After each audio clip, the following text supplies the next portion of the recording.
ನಮಸ್ಕಾರ ಪ್ರೇಕ್ಷಕರೇ, ಎಂಆರ್ಎಸ್ ನ್ಯೂಸ್ನಲ್ಲಿ ಸ್ವಾಗತ ಸುಸ್ವಾಗತ. ಇಂದು ಹುಬ್ಬಳ್ಳಿ ಶಹರದ ಹಳೆ ಹುಬ್ಬಳ್ಳಿ ಸದರ್ ಸೋಪಾದಲ್ಲಿ ಪೊಲೀಸ್ ಆಯುಕ್ತರಾದಂಥ ಸನ್ಮಾನ ಶ್ರೀ ಎನ್ ಶಶಿಕುಮಾರ್ ಅವರಿಗೆ ಸನ್ಮಾನ ಕಾರ್ಯಕ್ರಮ ಹಮ್ಮಿಕೊಳ್ಳಲಾಗಿತ್ತು. ಈ ಸಂದರ್ಭದಲ್ಲಿ ಮುತವಲ್ಲಿ ಅರಾಕಿನೆ ಜಮಾತ್ ಸದರ್ ಸೋಪಾ ವತಿಯಿಂದ ಎನ್ ಶಶಿಕುಮಾರ್ ಹಾಗೂ ಇವರ ಸಿಬ್ಬಂದಿಯವರಿಗೆ ಹೂ ಶಾಲು ಹೊದಿಸಿ ಸನ್ಮಾನಿಸಲಾಯಿತು.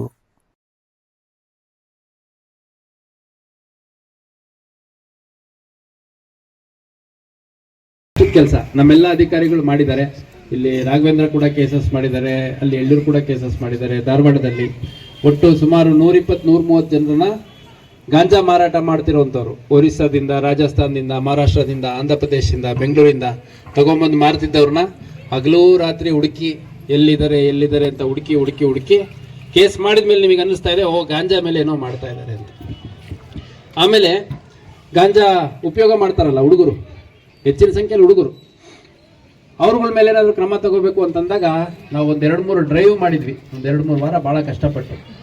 ಸೊ ಕಡೆಗೆ ಸುಮಾರು 1400ರಷ್ಟು ಶಂಕಿತ ಗಾಂಜಾ ವ್ಯಸನಿಗಳನ್ನು ನಾವು ಗುರುತಿಸಿ ಅವ್ರನ್ನ ಟೆಸ್ಟ್ ಮಾಡಿಸಿದಾಗ ಸುಮಾರು 750 ಜನ ಗಾಂಜಾ ಕನ್ಸ್ಯೂಮ್ ಮಾಡಿರುವಂಥದ್ದು ಕನ್ಫರ್ಮ್ ಆಗಿ 150 ಕೇಸ್ ಮಾಡಿದ ಮೇಲೆ ನಿಮಗೆ ಅನ್ನಿಸ್ತಾ ಇದೆ ಗಾಂಜಾ ಮೇಲೆ ಏನೋ ಕ್ರಮ ತಗೊಂತಿದ್ದಾರೆ ಅಂತ. ಸೊ 750 ಜನ ಪಾಸಿಟಿವ್ ಇದ್ದವ್ರನ್ನ ನಾವು ಅರೆಸ್ಟ್ ಮಾಡಿ ಕೇಸ್ ಮಾಡಿದ್ದೀವಿ. 750 ಜನ ಅಂದರೆ ನಮ್ಮಲ್ಲಿರೋ 15 ಸ್ಟೇಷನ್, ಪ್ರತಿ ಸ್ಟೇಷನಲ್ಲಿ 50-50 ಜನ ಗಾಂಜಾ ಉಪಯೋಗ ಮಾಡೋಂಥವ್ರು ಹಿಡಿದು ಕೇಸ್ ಮಾಡಿದ್ದೀವಿ. ಇದು ನಾನು ಒಬ್ಬನೇ ಖಂಡಿತ ಮಾಡ್ಲಿಕ್ಕೆ ಸಾಧ್ಯ ಇಲ್ಲ. ನಮ್ಮೆಲ್ಲ ಅಧಿಕಾರಿಗಳು ಈ ಕೆಲಸ ಮಾಡಿದ್ದಾರೆ. ಅವ್ರಿಗೆಲ್ಲ ನೀವು ಜೋರಾಗಿ ಚಪ್ಪಾಳೆ ಹೊಡೆಯೋದ್ರ ಮುಖಾಂತರ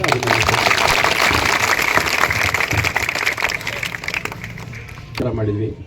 ಅದರಲ್ಲಿ ನೋಡಿದರೆ 1600-1700 ಜನ ರೌಡಿಗಳಿದ್ದಾರೆ. ಅದರಲ್ಲಿ ಯಾರು ಆ್ಯಕ್ಟಿವ್ ಆಗಿರೋರು ಯಾರು? ಇವಾಗ ಇಲ್ಲಿರೋರು ಇದ್ದೀರಾ ಯಾರಾದರೂ ರೌಡಿ ಶೀಟರ್ಸ್ ಯಾರು ಪೊಲೀಸರು ಕರೆದಾಗ ಬರಲ್ಲ. ರೌಡಿ ಶೀಟರ್ಸ್ಗೆ ಕರೆಸೋ ಜಾಗನೇ ಬೇರೆ. ರೌಡಿ ಪೆರೇಡಿಗೆ ಕರೆಸ್ತೀವಿ, ಇಲ್ಲ ನಮ್ಮ CCB ಕರೆಸ್ತೀವಿ, ಇಲ್ಲ ಪೊಲೀಸ್ ಸ್ಟೇಷನ್ಗೆ ಕರೆಸ್ತೀವಿ.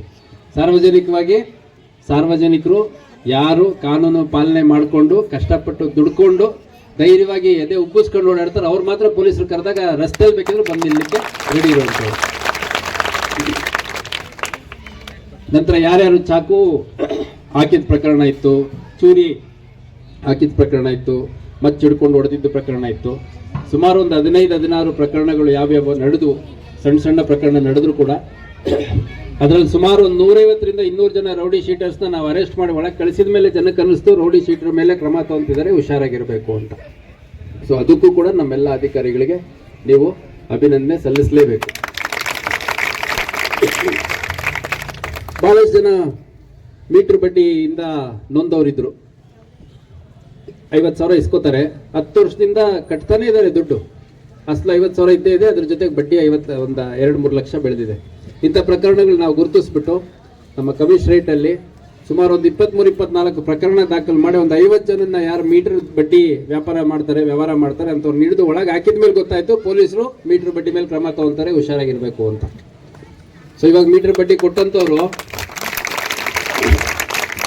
ಈಗ ಸಾಲ ಇಸ್ಕೊಂಡಿರ್ತೀರಿ, ಅವಶ್ಯಕತೆ ಇವಾಗ ನನಗೇನೋ ಆಸ್ಪತ್ರೆಗೆ ಸೇರಿಸಬೇಕು, ಯಾರು ತಗೊಂಡು 5,000, 10,000, 20,000, 50,000 ಇಸ್ಕೊಂಡು ಹೋಗಿರ್ತೀರಿ ಅಂತ ಅದು ವಾಪಸ್ ಕೊಡಬೇಕು. ಯಾಕಂದರೆ ವಾಪಸ್ ಕೊಟ್ಟಾಗ ಇನ್ನೊಂದ್ಸರಿ ಕೇಳಲಿಕ್ಕೆ ಮುಖ ಇರುತ್ತೆ. ಆದರೆ ಕಷ್ಟದಲ್ಲಿರೋರನ್ನ ಹುಡುಕ್ಬಿಟ್ಟು ದುಡ್ಡು ಕೊಟ್ಟು ಅವ್ರದ್ದು ಫುಲ್ಲು ಆಸ್ತಿ ಬರೆಸ್ಕೊಳೋಂಥದ್ದು, ಅವ್ರನ್ನ ಫುಲ್ ಬರ್ಬಾದ್ ಮಾಡೋದು, ಆ ಥರದ್ದು ಆಗಬಾರ್ದು ಅನ್ನೋ ಕಾರಣಕ್ಕೆ ಮೀಟರ್ ಬಡ್ಡಿ ಮೇಲೆ ಕೂಡ ನಮ್ಮ ಅಧಿಕಾರಿಗಳು ಕ್ರಮ ತಗೊಂಡ್ರು. ಇದಾದಮೇಲೆ ಯಾರು 5 ರೂಪಾಯಿ, 10 ರೂಪಾಯಿ ವಾರದ ಬಡ್ಡಿ, ದಿನದ ಬಡ್ಡಿ, ತಿಂಗಳ ಬಡ್ಡಿ 5,000 ಕೊಟ್ಟರೆ 20,000 ಕೊಡಬೇಕು, 30,000 ಕೊಡಬೇಕು, ಸೈಟ್ ಬರೆಸ್ಕೊತಾ ಇದ್ರು, ಮನೆ ಬರೆಸ್ಕೊತಾ ಇದ್ರು, ಇಂಥವ್ರೆಲ್ಲ ಯಾರಿಗೆ ಬಡ್ಡಿ ಕೊಟ್ಟಿದ್ರು ಅವ್ರಿಗೆಲ್ಲ ಹೋಗ್ಬಿಟ್ಟು ಲೆಕ್ಕ ಚುಪ್ತಾ ಮಾಡಿಬಿಟ್ಟು ನಮ್ಮೇಲೆ ಸುಳ್ಳೆ ಕೇಸ್ ಕೊಡಬೇಡ್ರಿ, ನಿಮ್ಮ ಲೆಕ್ಕ ಕ್ಲಿಯರ್ ಆಗಿದೆ ಅಂತಂದು ವಾಪಸ್ ಕಳಿಸಿರೋದಿದ್ದಾರೆ. ಅದ್ರ ಜೊತೆಗೆ ಎಷ್ಟೋ ಜನ ನೋಡಪ್ಪ ಇಷ್ಟ ಆಗುತ್ತೆ ಕರೆಕ್ಟಾಗಿ 1 ರೂಪಾಯಿ ಅಥವಾ 1.25 ರೂಪಾಯಿ 14%, 16% ಈ ಲೆಕ್ಕಕ್ಕೆ ಇಷ್ಟು ಕೊಡಬೇಕಾಗತ್ತೆ, ನೀನು ಕೊಟ್ಟಿರೋದು ಸರಿ ಹೋಗಿದೆ, ಇನ್ನು ಮುಂದೆ ನಾನು ನೀನು ಕೇಳಲ್ಲ ಅಂತ ಹೇಳೋಗಿದ್ದಾರೆ. ಅದ್ರ ಜೊತೆಗೆ ಸ್ವಲ್ಪ ಏನಾದರೂ ಕಷ್ಟ ಇದ್ದರೆ ಒಂಚೂರು ಅಡ್ಜಸ್ಟ್ ಮಾಡಿಕೊಂಡು ನಿನಗೆ ಯಾವಾಗ ಅನುಕೂಲ ಆಗುತ್ತೆ ಅವಾಗ ಕೊಡು ಅಂತ ಹೇಳ್ತಿದ್ದಾರೆ. ಅದರಿಂದ ಒಂದೇ ಒಂದು ಜೀವ ಬಡ್ಡಿದಾರರು, ಮೀಟರ್ ಬಡ್ಡಿದಾರರ ಕಾಟ ತಡಿಲಾರದೆ ಉಳಿತು ಅಂತಂದರೆ ನಮ್ಮದು ಪ್ರಯತ್ನ ಸಾರ್ಥಕ ಆಗಿದೆ. ಅದ್ರ ಜೊತೆಗೆ ಗಣೇಶ ಹಬ್ಬ ಬಂದಾಗ ಎಲ್ಲ ನಮಗೂ ಹಿರಿಯ ಅಧಿಕಾರಿಗಳು ಭಾಳ ಮಾರ್ಗದರ್ಶನ ನೀಡಿದರು.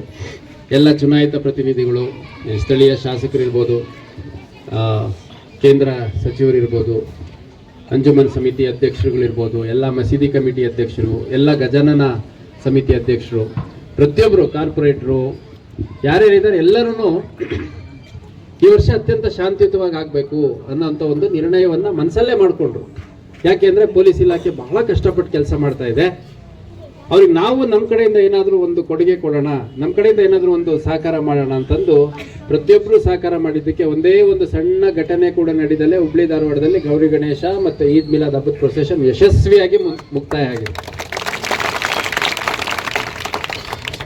ಸೊ ಇದೆಲ್ಲ ಯಾರಿಂದ ಸಾಧ್ಯ ಆಯಿತು ಅಂತಂದರೆ ಪೊಲೀಸ್ ಇಲಾಖೆ ಒಬ್ಬರಿಂದ ಅಲ್ಲ, ನಿಮ್ಮೆಲ್ಲರಿಂದ ಸಾಧ್ಯ ಆಗಿದೆ ಅನ್ನೋದು ನಾನು ಈ ಸಂದರ್ಭದಲ್ಲಿ ಹೇಳಿಕ್ಕೆ ಇಷ್ಟಪಡ್ತೇನೆ. ಇದೇ ಸಹಕಾರ ನಿಮ್ಮದು ಮುಂದುವರಿಲಿ. ಅದ್ರ ಜೊತೆಗೆ ನಮ್ಮ ಆದ್ಯತೆಗಳಂದರೆ ಹೆಣ್ಮಕ್ಳು ಸೇಫಾಗಿರಬೇಕು, ಹೊರಗಡೆ ಹೋದಂಥ ಹೆಣ್ಮಕ್ಳು ಸೇಫಾಗಿ ಮನೆಗೆ ಬರ್ತಾಳೆ ಅನ್ನೋಂಥ ಒಂದು ಭಾವನೆ ಇರಬೇಕು. ಹೊರಗಡೆ ದುಡಿಲಿಕ್ಕೆ ಹೋಗಿರೋ ಮಗ ಸೇಫಾಗಿ ಮನೆಗೆ ವಾಪಸ್ ಬರ್ತಾನೆ ಅನ್ನೋಂಥದ್ದು ಇರಬೇಕು. ಹೊರಗಡೆ ಹೋದವ್ರಿಗೂ ನಾವು ಹೊರಗಡೆ ಹೋದರೆ ಸೇಫ್ ಇದ್ದೀವಿ ಅನ್ನಿಸ್ಬೇಕು. ಮನೆ ಒಳಗಿರೋರು ಹೊರಗೆ ಹೋದ್ರೆ ಸೇಫಾಗಿ ಬರ್ತಾರೆ, ಪೊಲೀಸರು ಇದ್ದಾರೆ, ಪೊಲೀಸರು ಭಯ ಇದೆ, ಹೊರಗಡೆ ಹೋದ್ರೆ ಸೇಫಾಗಿ ಬರ್ತಾರೆ, ನಮ್ಮ ಮಕ್ಕಳು ಹೊರಗಡೆ ಹೋಗಿ ಏನು ಭಯ ಇಲ್ಲ, ಆರಾಮಾಗಿ ಹೋಗಿ ಬರ್ತಾರೆ ಅನ್ನೋಂಥದ್ದು. ಶಾಲೆಗಳಿಗೆ ಹೋದಾಗ, ಕಾಲೇಜುಗಳಿಗೆ ಹೋದಾಗ ಸೇಫಾಗಿ ವಾಪಸ್ ಬರ್ತಾರೆ ಅನ್ನೋಂಥ ಭಾವನೆ ಸಾರ್ವಜನಿಕರಲ್ಲಿ ಬರಬೇಕು. ಮನೇಲಿ ಇರೋರಲ್ಲಿ ವಯಸ್ಸಾದವರು ಇವ್ರು ಯಾರೋ ಕುತ್ಕೊಂಡಿದ್ದಾರೆ ಅಂದರೆ ಅವ್ರಿಗೆ ಅನ್ನಿಸ್ಬೇಕು, ನಮ್ಮ ಊರು ಸೇಫ್ ಇದೆ ಅನ್ನೋಂಥ ಒಂದು ಭಾವನೆ ಬರಬೇಕು. ಆ ನಿಟ್ಟಿನಲ್ಲಿ ನಾವು ಪ್ರಯತ್ನ ಮಾಡ್ತಾ ಇದ್ದೀವಿ. ಇದಕ್ಕೆ ನಿಮ್ಮ ಸಹಕಾರ ಬೇಕೇ ಬೇಕು ಅಂತ ಈ ಸಂದರ್ಭದಲ್ಲಿ ನಾನು ಹೇಳಲಿಕ್ಕೆ ಇಷ್ಟಪಡ್ತೇನೆ. ಮತ್ತೊಮ್ಮೆ ಏನು ಕೆಲವರು ಗೊತ್ತಿದ್ದೋ ಗೊತ್ತಿಲ್ಲದೋ ಏನೋ ಸ್ವಲ್ಪ ವಿದ್ಯೆ ಕಡಿಮೆ ಇರುತ್ತೆ, ಮನೆಯಲ್ಲಿ ಮಾರ್ಗದರ್ಶನ ಮಾಡೋವಂಥವ್ರು ಇರಲ್ಲ, ಯಾರು ಗೈಡ್ ಮಾಡಲಿಕ್ಕಿರಲ್ಲ, ಅಣ್ಣ ಅಪ್ಪ ಅಮ್ಮ ಅವರು, ಅಂಥ ಸಂದರ್ಭದಲ್ಲಿ ಸ್ವಲ್ಪ ದಾರಿ ತಪ್ಪಿರ್ತಾರೆ. ಯಾವುದೋ ಒಂದು ಕೇಸಲ್ಲಿ ಸಿಗಾಕೊಂಡಿರ್ತಾರೆ, ರೌಡಿ ಶೀಟ್ ಓಪನ್ ಆಗಿರುತ್ತೆ, ಅಥವಾ ಗಾಂಜಾ ವ್ಯಸನಕ್ಕೆ ಬಿದ್ದಿರ್ತಾರೆ, ಅಥವಾ ಯಾರ ಜೊತೆ ಸುಮ್ಮನೆ ರೌಡಿಗಳ ಜೊತೆ ಓಡಾಡ್ತಿರ್ತಾರೆ.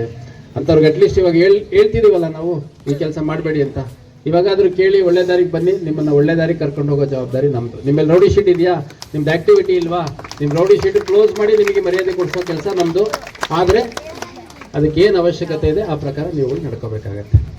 ಸೊ ನಿಮ್ಮ ಇಲ್ಲಿ ಬಂದಿರೋರಿಗೆ ನಾನು ಹೇಳಲಿಕ್ಕೆ ಇಷ್ಟಪಡ್ತೀನಿ, ಎಲ್ಲ ಪೊಲೀಸ್ ಇಲಾಖೆ ಜೊತೆ, ವ್ಯವಸ್ಥೆ ಜೊತೆ ಭಾಳ ಗೌರವದಿಂದ ಕಾನೂನು ಪಾಲನೆ ಮಾಡಿಕೊಂಡು ಭಯ ಭಕ್ತಿಯಿಂದ, ದೇವರು ದಿಂಡ್ರು ಅಂತೆಲ್ಲ ಭಯ ಭಕ್ತಿಯಿಂದ ಇರುವಂಥವ್ರು. ಸೊ ಇಲ್ಲೆಲ್ಲ ಜಾತಿ ಧರ್ಮದವ್ರು ಕಾಣ್ತಾ ಇದ್ದೀರಾ ನನಗೆ. ಸೊ ನಾನು ಮನವಿ ಮಾಡುವಂಥದ್ದು, ನಿಮ್ಮ ಸುತ್ತಮುತ್ತ ಯಾರಾದರೂ ಈ ಥರ ಗಾಂಜಾ ವ್ಯಸನಿಗಳಿರ್ತಾರೆ, ರೌಡಿ ಶೀಟರ್ಸ್ ಇರ್ತಾರೆ, ಹೆಣ್ಮಕ್ಳಿಗೆ ತೊಂದರೆ ಕೊಡೋರು ಇರ್ತಾರೆ, ಮೆಸೇಜ್ ಮಾಡಿಬಿಟ್ಟು ತೊಂದರೆ ಕೊಡೋರು ಇರ್ತಾರೆ, ಅಂಥವ್ರಿಗೆ ಹೇಳಿ ಈ ಕೆಲಸ ಮಾಡಬೇಡ, ಅಪ್ಪಿ ಸಿಗಾಕೊಂಡ್ರೆ ಪೊಲೀಸರು ಬಿಡಂಗಿಲ್ಲ ಅನ್ನೋಂಥ ಮೆಸೇಜ್ ಕೊಡ್ತೀರಲ್ಲ.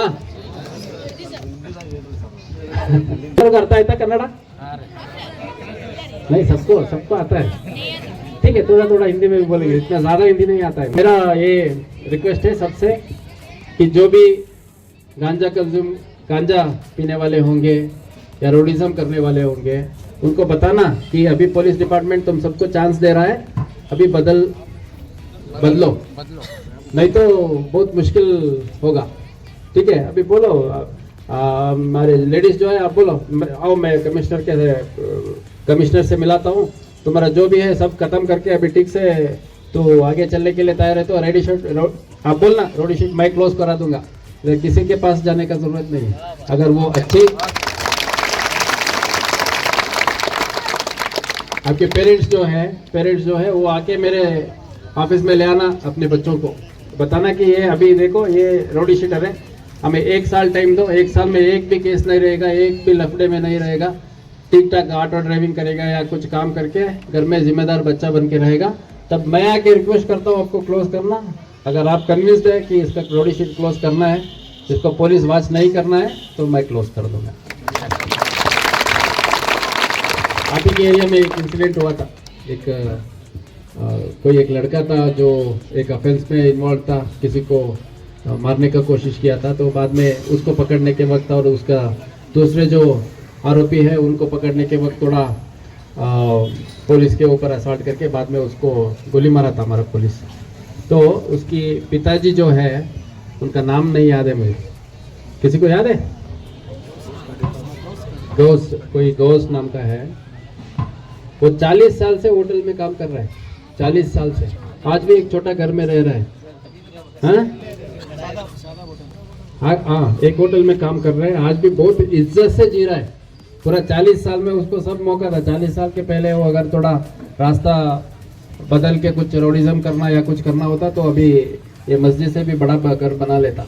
लेकिन वो बहुत इज्जत से पूरा हार्डवर्क करके एक छोटा सा घर में अपना फैमिली को बसाया है। वो बहुत दुखी हो गया कि दोनों उनके बेटे जो है राउडी शीटर हो गए, उसके ऊपर 8-10 केस है, कभी कभी पुलिस आके हमारा दरवाज़ा खटखटाते हैं।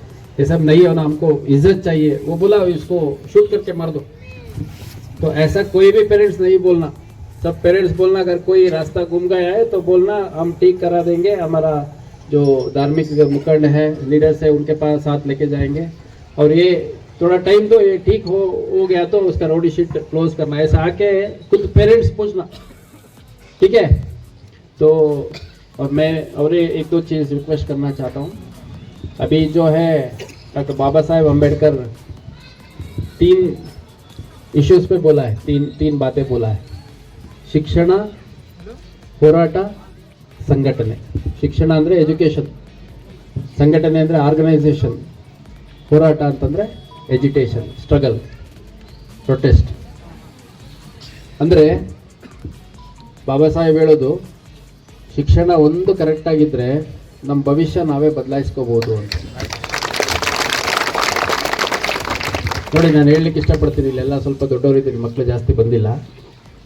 ನಿಮ್ಮ ಏರಿಯಾದಲ್ಲಿ ಯಾರು ಸ್ವಲ್ಪ SLC PUC ಡಿಗ್ರಿ ಓದಿರೋರು ಇದ್ದೀರಲ್ಲ, ಹುಡುಗರು ಓಡಾಡ್ತಿರ್ತಾರಲ್ಲ, ಗಲಾಟೆ ಮಾಡಬೇಡಿ, ಅದು ಮಾಡಬೇಡಿ, ಕರೀರಿ, ಕರೆದ್ಬಿಟ್ಟು ಆ್ಯಪಲ್ ಸ್ಪೆಲ್ಲಿಂಗ್ ಏನು ಅಂತ ಕೇಳಿ, 5-4 ಎಷ್ಟು ಅಂತ ಕೇಳಿ, ನಮ್ಮ ಪ್ರೆಸಿಡೆಂಟ್ ಯಾರು ಅಂತ ಕೇಳಿ, ನಮ್ಮ ಮುಖ್ಯಮಂತ್ರಿ ಯಾರು ಅಂತ ಕೇಳಿ, ಇಲ್ಲಿ ಜ್ಞಾನಪೀಠ ಪ್ರಶಸ್ತಿ ಬಂದವರು ಯಾರು ಅಂತ ಕೇಳಿ, ಯಾರಾದರೂ ಕರೆಕ್ಟಾಗಿ ಉತ್ತರ ಕೊಟ್ಟರೆ ಒಂದು ಪೆನ್ನೋ ಪೆನ್ಸಿಲೋ ಒಂದು ಚಾಕ್ಲೇಟೋ ಕೊಡಿಸಿ, ಅದರಿಂದ 4 ಜನಕ್ಕೆ ಎನ್ಕರೇಜ್ ಆಗುತ್ತೆ, ಓ ನಾನು ನೋಡಿ ಎಷ್ಟು ಬುದ್ಧಿವಂತ ಅಂತ। ಸೊ ಹಂಗಾಗಿ ಹುಬ್ಳಿ, ಓಲ್ಡ್ ಹುಬ್ಳಿ ಭಾಗ ಇರ್ಬೋದು, ಈ ಭಾಗದಲ್ಲಿ ಭಾಳ ಬಡವರು ಸಂಖ್ಯೆ ಜಾಸ್ತಿ, ಎಲ್ಲ ಕಷ್ಟಪಟ್ಟು ಅವತ್ತವತ್ತು ದುಡ್ಕೊಂಬಂದು ತಿನ್ನೋರ ಸಂಖ್ಯೆ ಜಾಸ್ತಿ। ಸೊ ನಿಮ್ಮ ಜೀವನದಲ್ಲಿ ಏನಾದರೂ ಬದಲಾವಣೆ ಬರ್ಬೋದು ಅನ್ನೋದಾದರೆ ಅದು ನಿಮ್ಮ ಮಕ್ಕಳ ಮುಖಾಂತರ, ಅವ್ರು ಒಳ್ಳೆ ಶಿಕ್ಷಣ ಪಡ್ಕೋದ್ರ ಮುಖಾಂತರ ಮಾತ್ರ ಬರ್ಲಿಕ್ಕೆ ಸಾಧ್ಯ। ಹಾಗಾಗಿ ಅದ್ರ ಬಗ್ಗೆ ಫೋಕಸ್ ಮಾಡಿ। ಎಲ್ಲ AS ಮಾಡಬೇಕಾಗಿಲ್ಲ, ಎಲ್ಲ KS ಮಾಡಬೇಕಾಗಿಲ್ಲ, ಎಲ್ಲ ಡಾಕ್ಟರ್ ಇಂಜಿನಿಯರ್ ಆಗಬೇಕಾಗಿಲ್ಲ। ನಾನು ಹೇಳ್ತೀನಿ, ಒಂದು 10ನೇ ಕ್ಲಾಸ್ವರೆಗೂ ಹೆಂಗಾದರೂ ಮಾಡಿ ಪುಷ್ ಮಾಡಿಬಿಡಿ। 10ನೇ ಕ್ಲಾಸ್ವರೆಗೂ ಮಕ್ಕಳಿಗೆ ಹೇಳಿ, 10th ತಕ್ಕ ಕೊಡು, ಅಟ್ಲೀಸ್ಟ್ 10th ಕ್ಲಾಸ್ ತಕ್ಕ ಕೊಡು। 10ನೇ ಕ್ಲಾಸ್ ಮಾಡಿದರೆ ಭಾಳಷ್ಟು ಕೆಲಸ ಮಾಡಲಿಕ್ಕೆ ಆ ಹುಡುಗನಿಗೆ ಮನಸ್ಸಾಗಲ್ಲ, ಆ ಹುಡುಗಿಗೆ ಮನಸ್ಸಾಗಲ್ಲ। ಸೊ ನಾನು ಎಜುಕೇಟೆಡ್ ಇದ್ದೀನಿ ಇಂಥವೆಲ್ಲ ಮಾಡಬಾರ್ದು, ಕಳ್ತನ ಮಾಡಬೇಕು, ನಾನು ಎಜುಕೇಟೆಡ್ ಇದ್ದೀನಿ ಮಾಡಬಾರ್ದು, ಹೆಣ್ಮಕ್ಳಿಗೆ ಚುಡಾಯಿಸಬೇಕು, ನಾನು ಎಜುಕೇಟೆಡ್ ಇದ್ದೀನಿ ಮಾಡಬಾರ್ದು, ನಾನು ಯಾರಿಗಾದ್ರೂ ಹೊಡಿಬೇಕು, ನಾನು ಎಜುಕೇಟೆಡ್ ಇದ್ದೀನಿ ಮಾಡಬಾರ್ದು ಅನ್ನೋ ಒಂದು ಫೀಲಿಂಗ್ ಅವರಲ್ಲೇ ಬಂದ್ಬಿಡುತ್ತೆ। 10ನೇ ಕ್ಲಾಸ್ವರೆಗೂ ನಿಮ್ಮ ಮಕ್ಕಳಿಗೆ ಏನಾದರೂ ದಡ ಸೇರಿಸಿದ್ರಿ, ನಿಮ್ಮ ಮಕ್ಕಳು ಭವಿಷ್ಯ ಒಳ್ಳೆಯದಾಗುತ್ತೆ। ಸೊ ಹಂಗಾಗಿ ಯಾರ್ಯಾರು ಇನ್ನು 10ನೇ ಕ್ಲಾಸ್ ಕೆಳಗಿರುವಂಥ ಮಕ್ಕಳು ಪೇರೆಂಟ್ಸ್ ಇದ್ದೀರಿ, ಅವರೆಲ್ಲ ಸ್ವಲ್ಪ ಮಕ್ಕಳಿಗೆ 2 ಡೇಟ್ ಬಿಟ್ಟು ಕುಂಡ್ರಿಸಿ ಓದಿಸ್ರಿ, ಮಾಡ್ತೀರಾ? ಸೊ ರಸ್ತೆಯಲ್ಲಿ ರಾತ್ರಿ 10 ಗಂಟೆ 11 ಗಂಟೆ 12 ಗಂಟೆ ಆದರೂ ಓಡಾಡೋದು, ಯಾವಾಗಲೂ ರಸ್ತೆಯಲ್ಲಿ ಕೂತ್ಕೊಂಡು ಆಟ ಆಡೋದು, ಅದೆಲ್ಲ ಬಿಟ್ಟು ಅವರು ಎಷ್ಟು ಓದುತ್ತೋ ಎಷ್ಟು ಬಿಡ್ತಾರೋ ಗೊತ್ತಿಲ್ಲ, ಓಲ್ ಇಟ್ಕೊಂಡು ಹುಡುಗರು ಕುಂಡ್ರಿಸಿ ಸಂಜೆ 6 ಗಂಟೆಗೆ 5 ಗಂಟೆ ನೀರು ಕೂತ್ಕೊಂಡ ಮೇಲೆ 9 ಗಂಟೆವರೆಗೂ ಓದಬೇಕು। 9 ಗಂಟೆವರೆಗೂ ಓದಿದರೆ ಊಟ ಕೊಡೋದು, ಇಲ್ಲಾಂದ್ರೆ ಊಟ ಕೊಡಲ್ಲ ಅಂತ ನೀವು ಕಂಡೀಷನ್ ಮಾಡಬೇಕು।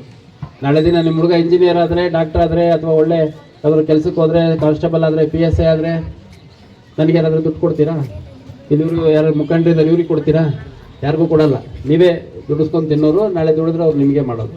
ಹಾಗಾಗಿ ಮಕ್ಕಳಿಗೆ, ಹೆಣ್ಮಕ್ಳಿಗೆ ಮುಖ್ಯವಾಗಿ ಒಳ್ಳೆ ಎಜುಕೇಷನ್ ಕೊಡಿಸುವಂಥ ಕೆಲಸ ಮಾಡಿ।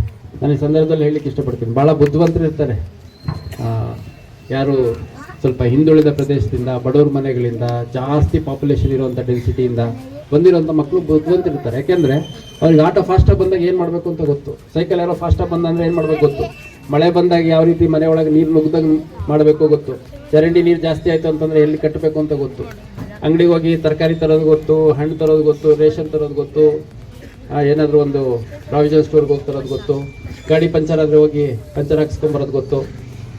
ಇವೆಲ್ಲ ಏನಾಗುತ್ತೆ, ಶಿಕ್ಷಣ ಅಂದರೆ ಎಜುಕೇಷನ್ ಒಂದು ಸಿಕ್ಕಾಗ ಅವ್ರದ್ದು ಸ್ಕಿಲ್ಸ್ ಇನ್ನೂ ಜಾಸ್ತಿ ಡಬಲ್ ಆಗ್ತಾ ಹೋಗುತ್ತೆ। ಹಾಗಾಗಿ ನಾನು ಮನವಿ ಮಾಡುವಂಥದ್ದು, ನಿಮ್ಮೆಲ್ಲ ಮಕ್ಕಳಿಗೆ ಒಂದು ಒಳ್ಳೆಯ ಶಿಕ್ಷಣವನ್ನು ಕೊಡಿಸುವಂಥ ಕೆಲಸ ಮಾಡಿ।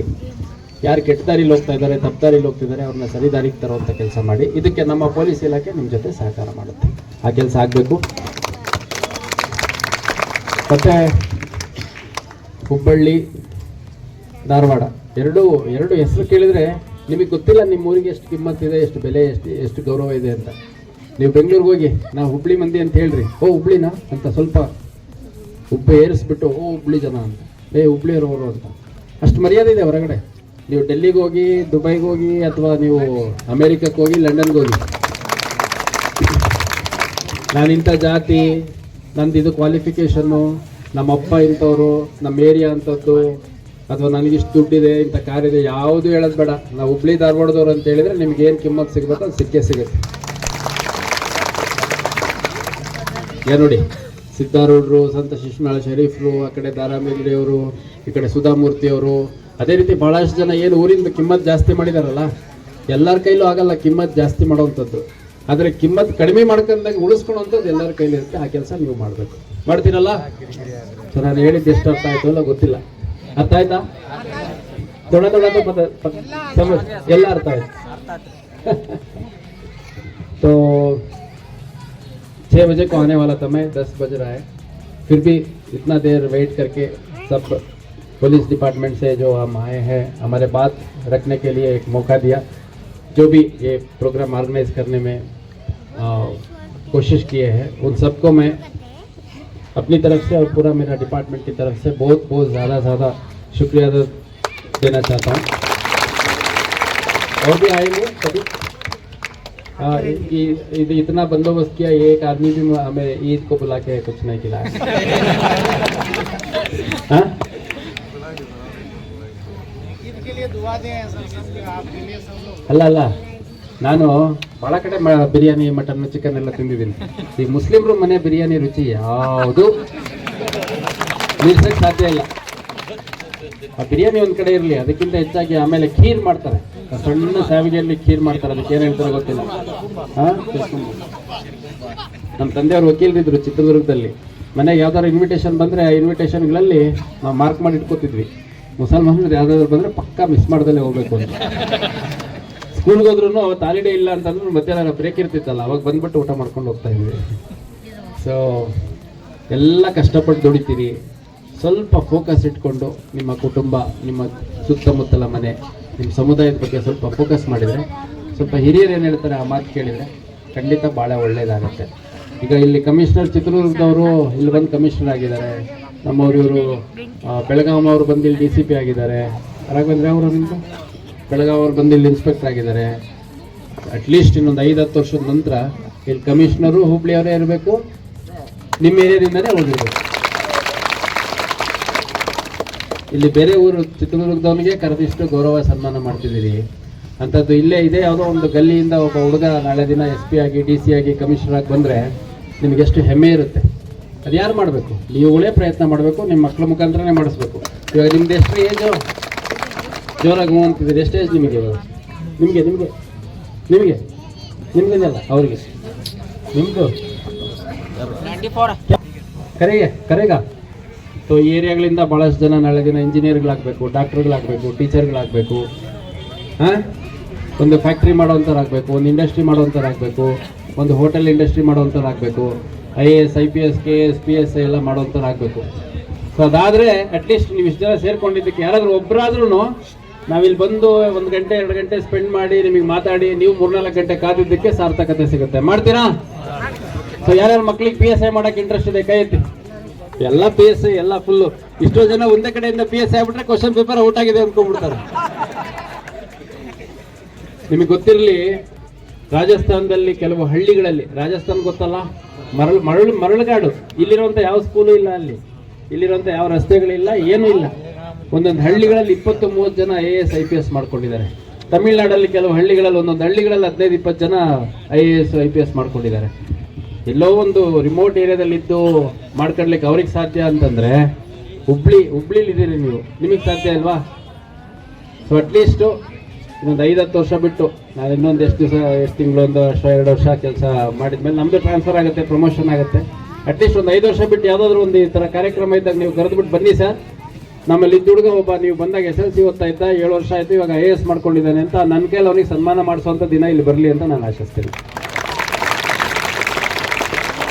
ನಾಳೆ ದಿನ ಇವ್ನು ನಮ್ಮ ಕಮ್ಯುನಿಟಿ, ಇವ್ನು ನಮ್ಮ ಊರಿಗೆ, ನಮ್ಮ ಪರಿಚಯದವರು, ನಮ್ಗೆ ಯಾರೋ ಅಪ್ರೋಚ್ ಮಾಡಿದ್ರು ಅಂತಂದು ಯಾರನ್ನೋ ಕರ್ಕೊಂಡು ಹೋಗ್ಬಿಟ್ಟು ನೀವು ಸಬ್ ಇನ್ಸ್ಪೆಕ್ಟ್ರು ಕಸ್ಬಾಪೇಟೆಗೆ ಸಬ್ ಇನ್ಸ್ಪೆಕ್ಟ್ರು ಬೇರೆ ಯಾರೋ ಬರಬಾರ್ದು. ನಿಮ್ಮ ಏರಿಯಾದವ್ರು ಯಾರೋ ಒಬ್ರು ಕಸ್ಬಾಪೇಟೆಯಲ್ಲಿ ಸಬ್ ಇನ್ಸ್ಪೆಕ್ಟರ್ ಆಗಬೇಕು, ನಿಮ್ಮ ಏರಿಯಾದಲ್ಲೇ ಒಬ್ಬ ಇನ್ಸ್ಪೆಕ್ಟರ್ ಆಗಬೇಕು. ಅವಾಗ ಏನಾಗುತ್ತೆ, ಇಲ್ಲಿ ಬಂದು ನೀವೇನಾದ್ರೂ ಅದು ಇದು ಮಾತಾಡಿ ಗಲಾಟೆ ಗತ್ತಲ ಮಾಡಿದ್ರೆ ಏಯ್ ನಾನು ಇದೇ ಏರಿಯಾದೊಂದು ನೀವು ಸುಮ್ಮನಿರಿ ಅಂತ ಹೇಳ್ತಾನೆ. ಅವೇ ನಮ್ಮ ಏರಿಯಾ ಹುಡುಗ ಅಲ್ವಾ, ಅವನೇ ಇನ್ಸ್ಪೆಕ್ಟರ್ ಆಗಿದೆ ಅಂತ ನೀವು ಸುಮ್ಮನಿರ್ತೀರ. ಅವಾಗ ಇವಾಗ ರಾಘವೇಂದ್ರ ಅವರು ಭಾಳ ಶ್ರಮಪಟ್ಟು ಕಷ್ಟಪಟ್ಟು ನಿಮ್ದೆಲ್ಲ ವಿಶ್ವಾಸ ಗೆದ್ದು ಆಮೇಲೆ ಅವ್ರು ಹೇಳ್ದಂಗೆ ಕೇಳಂಗೆ ಮಾಡ್ಕೋಬೇಕು ನಿಮ್ಮನ್ನು. ಅದೇ ನಿಮ್ಮ ಏರಿಯಾದ ಒಬ್ಬ ಇನ್ಸ್ಪೆಕ್ಟರ್ ಆಗಿ ಬಂದರೆ ಏಯ್ ನಿಮ್ದೇನು ಮಸೀದ್ ನನಗೆ ಗೊತ್ತಿದೆ ಸುಮ್ಮನಿರು, ನಾನು ಇಲ್ಲೇ ಹುಟ್ಟು ಬೆಳೆದಿದ್ದು ಅಂತ ಹೇಳಿದರೆ ಆ ಕಾನ್ಫಿಡೆನ್ಸೇ ಬೇರೆ.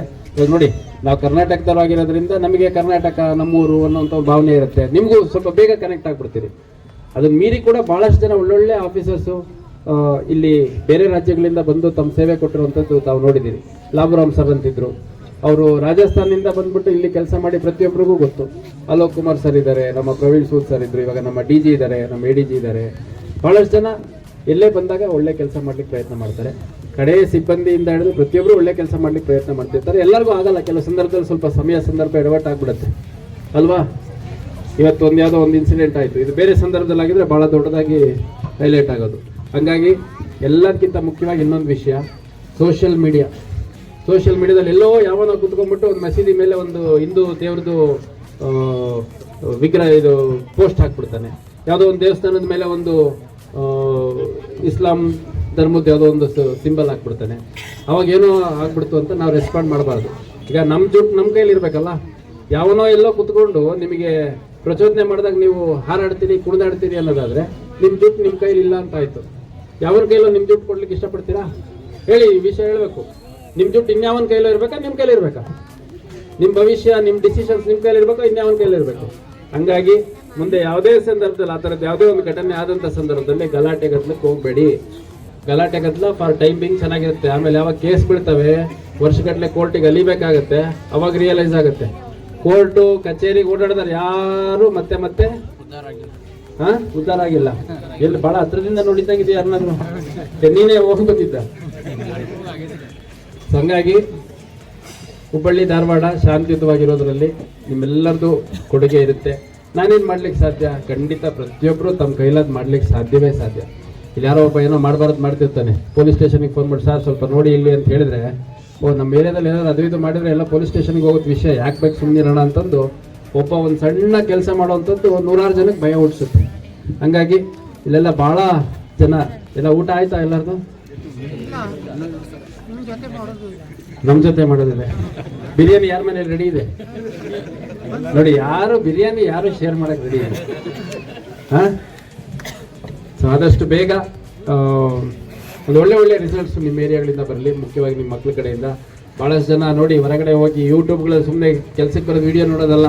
ಒಬ್ಬ ಆಟೋ ಡ್ರೈವರ್ ಆಗಿ ಏನೋ ಅಚೀವ್ಮೆಂಟ್ ಮಾಡಿದ್ದಾನೆ, ಒಬ್ಬ ಸಣ್ಣದೊಂದು ಹಣ್ಣು ಮಾರೋದಾಗಿ ಏನೋ ಅಚೀವ್ಮೆಂಟ್ ಮಾಡಿದ್ದಾನೆ, ಸಣ್ಣದೊಂದು ಅಂಗಡಿ ಇಟ್ಕೊಂಡು ಯಾವ ರೀತಿ ಅಚೀವ್ಮೆಂಟ್ ಮಾಡಿದ್ದಾರೆ ಅಂಥವೆಲ್ಲ ನೋಡಬೇಕು. ಅಂಥವೆಲ್ಲ ನೋಡಿದಾಗ ನೀವು ಸಾಧನೆ ಮಾಡಲಿಕ್ಕೆ ಒಂದು ದಾರಿ ಸಿಗುತ್ತೆ. ಹಾಗಾಗಿ ಈ ಸಂದರ್ಭದಲ್ಲಿ ಎಲ್ಲ ಧರ್ಮಗುರುಗಳು, ಹಿರಿಯರು, ಸಮುದಾಯದ ಮುಖಂಡರು, ಭಾಳಷ್ಟು ಎಲ್ಲ ಜಾತಿ ಧರ್ಮದ ಸಾರ್ವಜನಿಕರು ಬಂದಿದ್ದೀರಿ. ಪೊಲೀಸ್ ಇಲಾಖೆಯ ಒಂದು ಕರೆಗೆ ಹೋಗೊಟ್ಟು ಇಷ್ಟೊಂದು ಜನ ಬಂದಿರೋದು ನನಗೆ ನಿಜವಾಗ್ಲೂ ತುಂಬ ಹೆಮ್ಮೆ ಅನಿಸುತ್ತೆ. ನೀವು ಇನ್ನೂ ಹೆಮ್ಮೆ ಪಡೋ ರೀತಿಯಲ್ಲಿ ನಾವು ಕೆಲಸ ಮಾಡ್ತೀವಿ ಅಂತ ಈ ಸಂದರ್ಭದಲ್ಲಿ ಹೇಳ್ತಾ ನಾನು 2 ಮಾತು ಮುಗಿಸ್ತೀನಿ. ಜೈ ಹಿಂದ್, ಜೈ ಕರ್ನಾಟಕ.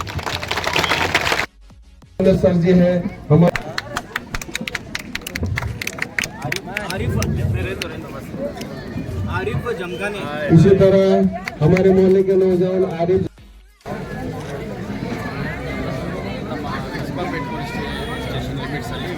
ಸಾರ್ವಜನಿಕ ಸಭೆಯನ್ನು ಆಯೋಜನೆ ಮಾಡಿದರು. ಗೌರಿ ಗಣೇಶ ಮತ್ತು ಈದ್ ಶಾಂತಿಯುತವಾಗಿದೆ. ಮತ್ತು ಇಲ್ಲಿ ಭಾಳ ಒಳ್ಳೆ ರೀತಿಯಲ್ಲಿ ಪೊಲೀಸ್ ಇಲಾಖೆ ಕರ್ತವ್ಯ ನಿರ್ವಹಿಸ್ತಾ ಇದೆ. ಗಾಂಜಾ ಕಂಟ್ರೋಲ್ ಮಾಡೋದಿರ್ಬೋದು, ಮೀಟರ್ಸ್ ಮೇಲೆ ನಿಗಾ ಇಡೋದು, ಒಳ್ಳೆ ರೀತಿಯಲ್ಲಿ ವಾತಾವರಣ ನಿರ್ಮಾಣ ಆಗಿದೆ. ತುಂಬ ಖುಷಿಯಿಂದ ಸಾರ್ವಜನಿಕ ಸಭೆಯನ್ನು ಭಾಳ ಸಂತೋಷ ಆಯಿತು. ಯಾಕಂದರೆ ನಾವಿರ್ತೀವಿ, ನಿಮ್ಮ ಸಹಕಾರದ ಮಾತು ಹೇಳಿದ್ದಾರೆ, ತುಂಬ ಖುಷಿ ಆಯಿತು. ಮತ್ತು ಈ ಸಂದರ್ಭದಲ್ಲಿ ನಾನು ಎಲ್ಲರಿಗೂ ಗೌರಿ ಗಣೇಶ ಮತ್ತು ಮಿಲಾದ್ ಹಬ್ಬ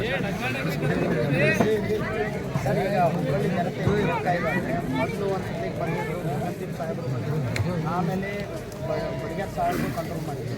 ಈಗ ಅವರೆಲ್ಲ ಹೋಗ್ಬಿಟ್ಟು ನೋಡಿ, ನೀವು ಕಂಟಿನ್ಯೂ ಆಗಿರ್ತೀರ ಅಂತೇಳಿ ಒಂದು ಇಲ್ಲ ನೋಡಿ, ಹುಬ್ಬಳ್ಳಿ ಧಾರವಾಡ ಕಮಿಷನರೇಟ್ ಭಾಳ ಚಾಲೆಂಜಿಂಗ್, ಅದನ್ನು ನನಗೆ ಅವಕಾಶ ಮಾಡಿಕೊಟ್ಟಿದೆ ಸರ್ಕಾರ. ನಮ್ಮ ಕಡೆಯಿಂದ ಸಂಪೂರ್ಣ ಇಲಾಖೆಯ ಒಂದು ತಂಡವನ್ನು ಒಳ್ಳೆಯ ಹೆಸರು ತರೋರಿಗೆ ಪೊಲೀಸ್ ಇಲಾಖೆಗೆ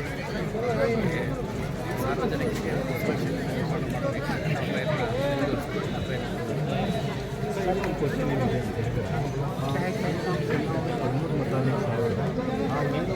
ಹೇಟ್ ಸ್ಪೀಚ್ ಹೇಳ್ತಾ ಇದ್ದಾರೆ. ಫಾರ್ ಎಕ್ಸಾಂಪಲ್ ಅವರು ಡ್ಯೂಟಿಗೋಸ್ಕರ ನಾವು ಹೇಳ್ತೀವಿ ಏನೋ ಪ್ರಾಫಿಟ್ ಕ್ಲೋಸ್ ಮಾಡಬೇಕಂತ ಅವರು ಹೇಳ್ತಾ ಇದ್ದಾರೆ ಟೋಟಲ್ ಕರ್ನಾಟಕದಲ್ಲಿ ಡಬಲ್ ಡಿಜೆ ಹಚ್ಚಿ ಖುಷಿಯಾಗಿ ಮಾಡಿ ಅಂತ ಹೇಳ್ತಾ ಇದ್ದಾರೆ. ಇದು ಲಾ ಆ್ಯಂಡ್ ಆರ್ಡರ್ಗೆ ಇದು ಬ್ರೇಕ್ ಮಾಡೋದು ಕೆಲಸ ಅಲ್ಲ. ನೋಡಿ, ಇವಾಗ ಪಬ್ಲಿಕ್ ಅಡ್ರೆಸ್ ಸಿಸ್ಟಮ್ ಇದೆ, ಲೌಡ್ ಸ್ಪೀಕರ್ಸು, ಗೌರಿ ಗಣೇಶ ಮತ್ತು ಈದ್ ಮಿಲಾದಲ್ಲಿ 10 ಗಂಟೆಗೆ ನಿಲ್ಲಿಸಬೇಕು ಅನ್ನೋದು ಸರ್ಕಾರದ್ದು ಮತ್ತು ಸುಪ್ರೀಂ ಕೋರ್ಟ್ ಸೂಚನೆ ಇತ್ತು. ಆ ಪ್ರಕಾರ ಎಲ್ಲ ಸಾರ್ವಜನಿಕರು ನಡ್ಕೊಂಡಿದ್ದಾರೆ. ಒಂದು ಎರಡನೇದು, ಹುಬ್ಬಳ್ಳಿಯಲ್ಲಿ ಬಹಳ ವಿಶೇಷತೆಯಿಂದ ಈ ಒಂದು ಗೌರಿ ಗಣೇಶ ಈದ್ ಮಿಲಾದ್ ಕುಡಿತು ಅಂತ ಹೇಳಲಿಕ್ಕೆ ಇಷ್ಟಪಡ್ತೇನೆ. ಯಾಕಂದರೆ ಮುಸಲ್ಮಾನ್ ಬಾಂಧವರು ಗಣೇಶ ಪೆಂಡಾಲ್ ಮುಂದೆ ಬಂದಂಥ ಸಂದರ್ಭದಲ್ಲಿ ಗಣೇಶಂದು ಹಾಡನ್ನು ಈದ್ ಮಿಲಾದ್ ಸೆಲೆಬ್ರೇಷನ್ ಹಾಕಿದ್ರು.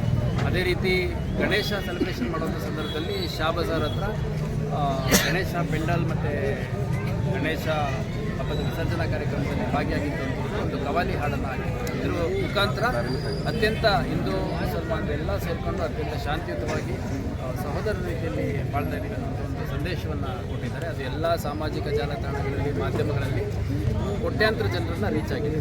ಸೊ ಭಾಳಷ್ಟು ಒಳ್ಳೆಯ ವಿಚಾರಗಳಿದ್ದಾವೆ. ಅದನ್ನು ಇಟ್ಕೊಂಡು ಮುಂದುವರಿಕೆ ಹಂಗಾಗಿ ನಾನು ಎಲ್ಲರಲ್ಲೂ ಮನವಿ ಮಾಡುವಂಥದ್ದು ಒಂದು ಒಳ್ಳೆಯ ವಾತಾವರಣ ನಿರ್ಮಾಣ ಮಾಡಲಿಕ್ಕೆ ಎಲ್ಲರೂ ಸಹಕರಿಸೋಣ. ಯಾಕಂದರೆ ಪ್ರದೇಶ ಶಾಂತಿಯಾಗಿದ್ದಂಥ ಸಂದರ್ಭದಲ್ಲಿ ಏನಾಗುತ್ತೆ, ಒಳ್ಳೆಯ ಬೆಳವಣಿಗೆಗಳಾಗುತ್ತೆ, ಅಭಿವೃದ್ಧಿ ಆಗುತ್ತೆ, ಇಲ್ಲಿ ಶಿಕ್ಷಣ ಸಂಸ್ಥೆಗಳು ಬರ್ತವೆ, ಹೆಚ್ಚೆಚ್ಚು ಕಂಪ್ನಿಗಳು ಬರ್ತವೆ, ಇಂಡಸ್ಟ್ರೀಸ್ ಬರ್ತವೆ, ಉದ್ಯೋಗ ಸಿಗುತ್ತೆ. ಆಗ ಜನಕ್ಕೆ ಒಂದು ಸಮೃದ್ಧ ಜೀವನ ಬದುಕಲಿಕ್ಕೆ ಕಾರ್ಯಾಗುತ್ತೆ. ಹುಬ್ಬಳ್ಳಿಯಲ್ಲಿ ತುಂಬ ಪ್ರಕರಣಗಳಾಗ್ತಾ ಇದೆ ಅಂತ ಹೇಳ್ತೀರಾ? ಹೌದಾ? ಜಾಸ್ತಿ ಸಿ ಸಿ ಕ್ಯಾಮ್ರಾಗಳು ಯಾಕೆ ನೋಡಿ, ಸಿ ಸಿ ಕ್ಯಾಮ್ರಾ ಒಂದು ಮಾಧ್ಯಮ ಅಷ್ಟೇ ಕ್ರೈಮ್ ಪ್ರಿವೆನ್ಷನ್ಗೆ ಅಥವಾ ಲಾಂಡ್ ಆರ್ಡರ್ ಸಿಚುವೇಷನ್. ಈಗ ಇಷ್ಟು ಸಾವಿರಾರು ಜನ ಇದ್ದಾರೆ, ಅವ್ರ ಕಣ್ಣಿಗಿಂತ ದೊಡ್ಡ ಸಿ ಸಿ ಕ್ಯಾಮ್ರಾ ಬೇಕು. ಅವ್ರಿಗೆ ಗಮನ ಹರಿಸ್ಬೇಕು, ಏನು ನಡೀತಾ ಇದೆ, ಎತ್ತ ಇದೆ ಅಂತ. ಇನ್ನು ನೋಡ್ರಿ ಸರ್, ಅದೇ ಏನು ನಡೀತಾ ಇದೆ, ಎತ್ತ ಇದೆ ಅಂತ ನೀವು ಹೇಳಿದರೆ ಮನೆಯೂ ಸಿ ಸಿ ಕ್ಯಾಮ್ರಾ ಹಾಕಬೇಕು. ನೋಡಿ, ನಾನು ಈ ಸಂದರ್ಭದಲ್ಲಿ ಹೇಳಲೇಬೇಕು. ಮೊನ್ನೆ ಒಂದು ಕೇಸ್ ಆಯಿತು ನಮ್ಮ ಶಿವನಗರ ಪೊಲೀಸ್ ಸ್ಟೇಷನಲ್ಲಿ. ಒಂದು 52 ವರ್ಷದ ವ್ಯಕ್ತಿ ಒಂದು 7 ವರ್ಷದ ಮಗುಗೆ ಲೈಂಗಿಕ ದೌರ್ಜನ್ಯ ಮಾಡಿಬಿಟ್ಟ. ಸೊ ಪ್ರಕರಣ ದಾಖಲಾಗಿ ಅವನ ಅರೆಸ್ಟ್ ಆದ. ಸುತ್ತಮುತ್ತ ಎಲ್ಲ 100 ಜನ ಇದ್ದಾರೆ, ಯಾರೂ ಗಮನಿಸ್ತಾ ಇಲ್ಲ. ಹಾಗಾಗಿ ಸ್ವಲ್ಪ ನಮ್ಗೆ ನಾವು ವಿಜಿಲೆಂಟ್ ಆಗಿದ್ದರೆ, ನಮ್ಗೆ ನಾವು ಸ್ವಲ್ಪ ಅಲರ್ಟ್ ಆಗಿದ್ದು, ಏನು ನಡೀತಾ ಇದೆ ಸುತ್ತಮುತ್ತ ಅಂತ ನೋಡ್ತಾ ಇದ್ದರೆ ಅದಕ್ಕಿಂತ ದೊಡ್ಡ CCTV ಇಲ್ಲ. ನಾವು ಹೇಳ್ದಂಗೆ ಸಿ ಸಿ ಕ್ಯಾಮ್ರಾಗಳಿದ್ದರೆ ಯಾರೂ ಸ್ವಲ್ಪ ಕಾನೂನು ಬಾಹಿರ ಚಟುವಟಿಕೆಗಳಿರ್ತಾರೆ, ಅದೊಂದು ಭಯ ಇರುತ್ತೆ.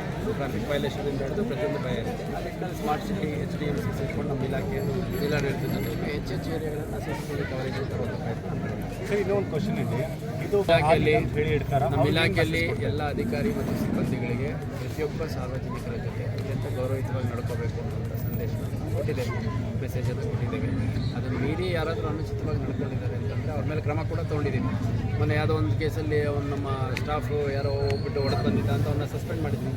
ಆಮೇಲೆ ಇನ್ನೊಬ್ಬ ಅದೇ ರೀತಿ ಒಂದು ಘಟನೆ ನಡೀತು.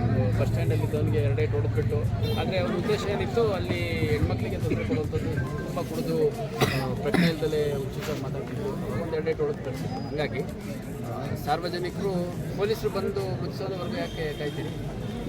10:30-11 ಗಂಟೆ ಕ್ಲೋಸ್ ಮಾಡ್ಕೋಬೇಕು, ಎಲ್ಲರಿಗೂ ಗೊತ್ತು. ಇಲ್ಲ, ಹೇಳ್ತೀನಿ ಕೇಳಿ, 10:30-11 ಗಂಟೆಗೆ ಪೊಲೀಸರು ಬರ್ತಾರೆ, ಕ್ಲೋಸ್ ಮಾಡಿಸ್ತಾರೆ ಅನ್ನೋದು ಎಲ್ಲರಿಗೂ ಗೊತ್ತು. ಸೊ ಅಷ್ಟಿದ್ದು ಯಾಕೆ ಓಪನ್ ಇಟ್ಕೊತೀರಿ? ಅಷ್ಟೊಳಗೆ ವಾಲಂಟಿಯರಾಗಿ ಕ್ಲೋಸ್ ಮಾಡ್ಕೊಂಡು ಹೋಗಿ. ಈಗ 100 ಅಂಗಡಿ ಇರ್ತವೆ, ಕ್ಲೋಸ್ ಮಾಡಿಸ್ತಾ ಯಾರಿಗೇ ಆಗಲಿ ಮನುಷ್ಯನಿಗೆ ಸ್ವಲ್ಪ ಬೇಸರ ಆಗುತ್ತೆ, ಸುಸ್ತಾಗುತ್ತೆ, ಇರಿಟೇಷನ್ ಆಗುತ್ತೆ. ಅಂಥ ಸಂದರ್ಭದಲ್ಲಿ ಯಾರಾದರೂ ಒಬ್ಬರಿಬ್ಬರು ಆ ಥರ ತಪ್ಪಾಗಿ ಮಾತಾಡಿರ್ಬೋದು. ಅದು ಬಿಟ್ಟರೆ ನನಗೆ ಬೇರೆ ಎಲ್ಲೂ ಏನೂ ಕಂಪ್ಲೇಂಟ್ಸ್ ಬಂದಿಲ್ಲ. ನಮ್ಮ ಸಿಬ್ಬಂದಿಗಳಿಗೆ ನಾವು ಭಾಳ ಸ್ಪಷ್ಟವಾಗಿ ಪ್ರತಿಯೊಬ್ಬ ಸಾರ್ವಜನಿಕರ ಹತ್ರ ಅತ್ಯಂತ ಗೌರವಯುತವಾಗಿ ನಡ್ಕೋಬೇಕು ಅಂತ ಸೂಚನೆ. Thank you sir. Thank you.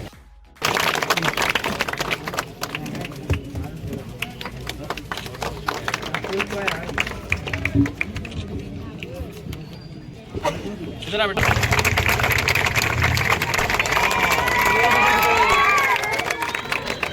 क्या नाम है तुम्हारा?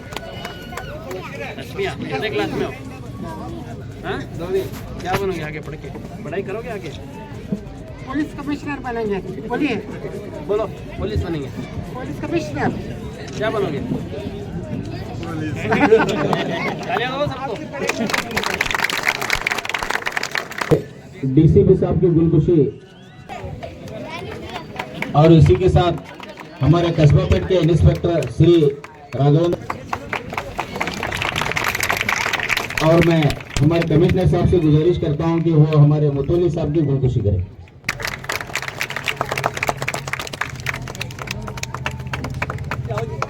और हमारे एएसआई साहब की गुलगुशी, हाँ अल्लाह बका चंडीगिरी साहब,